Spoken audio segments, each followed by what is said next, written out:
نہیں آ پائے؟ کیا ان کو کوئی سیکورٹی تھریٹ تھے؟ ان کو یہاں سے آپ نے دھمکیاں دی ہیں کہ وہ لینڈ کریں گے، ہم ان کو اریسٹ کر لیں گے، ان کو دھمکیاں دی گئی ہیں.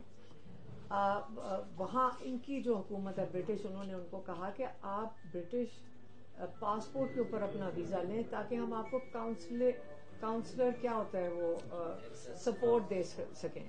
تو اس لیے اور وہ انہوں نے سبمٹ کیے ہمیں اپنے کاغذات پاکستان ہائی کمیشن میں. پہلے یہاں سے آپ کے منسٹروں نے بیٹھ کے ٹی وی پہ کتنی دھمکیاں دی ہیں. آپ یہی دے رہے ہیں نا، ان کو دھمکیاں دے رہے ہیں نا. آپ کے تو ٹی ویوں کے بیٹھ کے ٹی وی کے اوپر بیٹھ کے دھمکیاں دے رہے ہیں بچوں کو. لیکن وہ آئیں گے ضرور، اور انشاءاللہ بھی آئیں گے.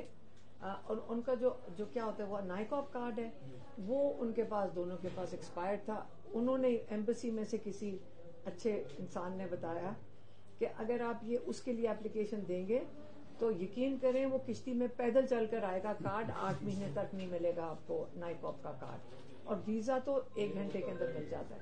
تو وہ نہیں دے رہے.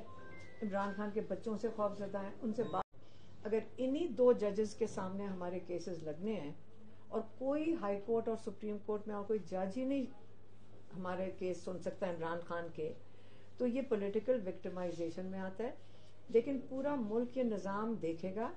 لیکن ہم نے اپنی ہار ماننے لگے. ہم پوری جو کہتے ہیں نا انصاف کے لیے جنگ لڑیں گے، اور روز ہائی کورٹ اور سپریم کورٹ کے باہر ہم کھڑے ہوں گے. سلیمہ آپا، 2 آپ کے بھتیجوں نے آنا تھا لندن سے اپنے والد سے ملنے کے لیے، وہ کیوں نہیں آ پائے؟ کیا ان کو کوئی سیکورٹی تھریٹ تھے؟ ان کو یہاں سے آپ نے دھمکیاں دی ہیں کہ وہ لینڈ کریں گے، ہم ان کو اریسٹ کر لیں گے. ان کو دھمکیاں دی گئی ہیں. جنہوں نے ان کو جیل میں رکھا ہوا ہے نا، وہ خوف میں بیٹھے ہوئے ہیں. خوف ان کو کیا؟ عمران خان کو جیل سے بھی نہیں نکال سکتے، شکل بھی نہیں دکھا سکتے. پورا نظام کو یہ ٹیڑھا میرا کر کے اس کو توڑ رہے ہیں. پورا نظام انصاف کا توڑ رہے ہیں صرف عمران خان کو جیل میں رکھنے کے لیے. لیکن ہم نے آج عمران خان سے بھی کل بات کی ہے. ہم یہاں روز آگے کھڑے ہو جائیں گے ایک نئی پٹیشن لے کے. ہم ہائی کورٹ کے باہر بھی کھڑے ہوں گے، کیونکہ جب عمران خان کو بھی سزا دیں گے، آج دے دیں گے. وہ اسکرپٹ لکھی ہوئی ہے کہ آج ارجمن نے سزا سنانی ہے، تو آج سنا دیں گے، تو نہیں تو 2 دن کے بعد سنا دیں گے. وہ ان کے پاس کوئی اسکیڈول بنا ہوگا کہ کس وقت اس نے سزا سنانی ہے، کدھر القادر لگانا ہے.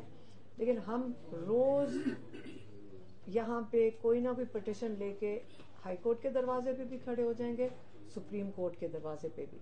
اگر انہی 2 ججز کے سامنے ہمارے کیسز لگنے ہیں اور کوئی ہائی کورٹ اور سپریم کورٹ میں اور کوئی جج ہی نہیں ہمارے کیس سن سکتا ہے عمران خان کے، تو یہ پولیٹیکل وکٹمائزیشن میں آتا ہے.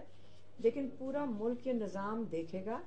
لیکن ہم نے اپنی ہار ماننے لگے. ہم پوری سلمان صفدر صاحب نے کہا کہ اٹارنی جنرل پاکستان نے کہا ہے کہ 6:30 بجے گھنٹے کے اندر عمران خان کی بچوں کے ساتھ بات کرائی جائے گی، وہ اسٹینڈ بائی کر دیں. 3.25 گھنٹے وہ بچے اسٹینڈ بائی تھے، اور کوئی ان سے بات عمران خان کو اپنے بیٹوں سے بات نہیں کرائی گئی. تو یہ آپ دیکھ لیں کہ یہ کس طرح نظام چل رہا ہے. وہ عمران خان کو اپنے بچوں سے بات نہیں کرانے دے رہے. تو یہ اس وقت آئسولیشن میں ڈالنے لگے. کل جب کیس ختم ہوگا آپ کو پتہ ہے ملاقاتیں کرنے نہیں دے رہے. لیکن ہم یہاں باہر ان کو اکیلا نہیں چھوڑیں گے، اور ان کے لیے انصاف کی جنگ ہے. اگر یہ تو پھر ہم جنگ، ہماری فیملی تو کھڑی ہے، اور باقی سارا پاکستان بھی ساتھ ہے. کے ساتھ کھڑی ہے. بہت شکریہ.